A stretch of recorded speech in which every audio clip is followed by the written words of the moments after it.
Literally, as I was coming here, we were notified that there were shots fired at our Dallas field office. Right now, preliminary information is a possible sniper. We have 3 individuals that are down at this time. We're not sure on their condition. They've been taken to the hospital. We're hearing some reports that the shooter may be down from the Texas Department of Public Safety.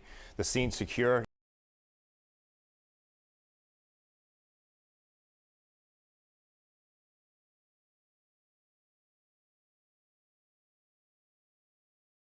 All right, there is some breaking news this morning. We're hearing reports of a shooting at an ICE facility in Dallas.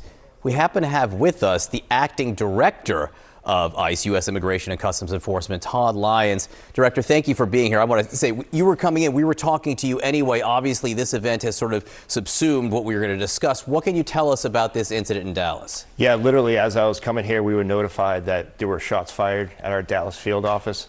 Right now, preliminary information is a possible sniper. We have 3 individuals that are down at this time. We're not sure on their condition. They've been taken to the hospital. We're hearing some reports that the shooter may be down from the Texas Department of Public Safety. The scene's secure. You know, obviously right now, my hearts and prayers are going out to my officers and agents. That's my biggest concern, and as well as everyone in that area. But this just shows the violence that's being increased against ICE officers and agents. This is the second time now we've had a shooting at one of our facilities in the Dallas area, and really, it's just a sad time that we have to worry about violence against law enforcement. So you're hearing, the reports you're hearing at this point are coming from inside your offices in Dallas at ICE. You're hearing directly from them? Yeah, we're hearing directly from the leadership on the ground there. The building is on lockdown, building secure.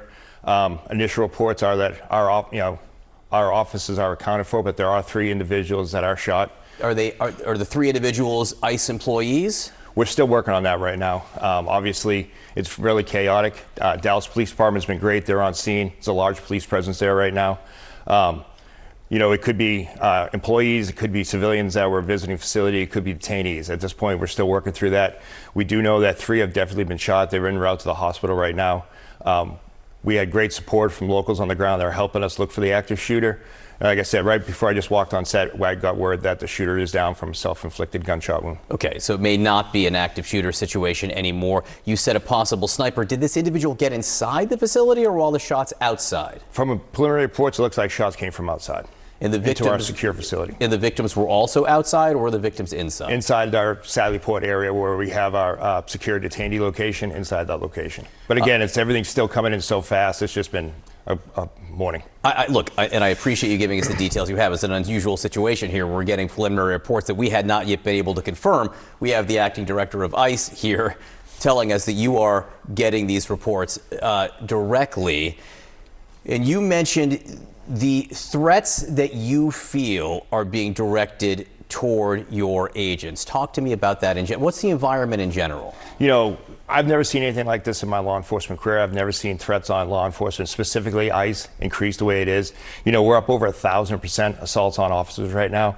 And really just a lot of the talk that's out there, a lot of the rhetoric is just the violence directed towards law enforcement officers just trying to do their job. And we just keep seeing an increase step by step. You know, like I said, we had that shooting at the Alvarado facility, which is right outside Dallas, on July 4th, where they ambushed officers in military tactical gear under the guise of fireworks. And now we have this, and it just seems like it keeps getting worse and worse, and it has to stop.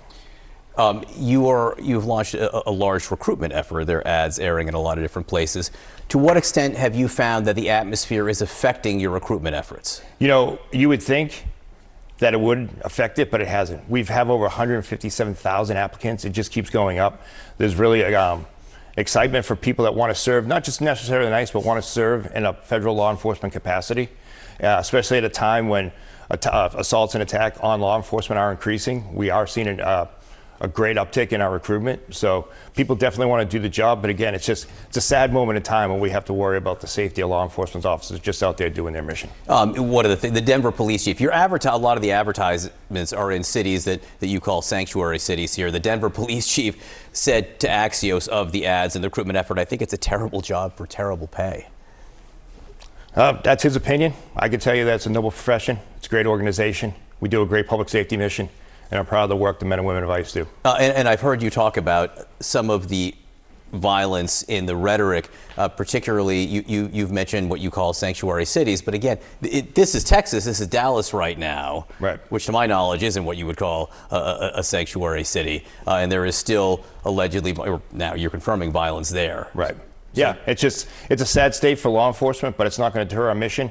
And again, my main focus today is just making sure the men and women of ICE in Dallas are safe and making sure that all across the country we're taking precautions to keep our staff safe. Okay. Well, Acting Director Todd Lyons, like I said, we had anticipated a much different discussion, but given the ongoing situation, we'll let you get back on the phone and handle this and talk to your people. Obviously, let us know when you get more details, but to confirm the details you have, 3 people shot on the way to the hospital. The shooter, you believe, down from a self-inflicted gunshot wound. Yes, that's what we have now. Director Todd Lyons, thank you for your time this morning. Thank you. I do appreciate it. Sarah. All right.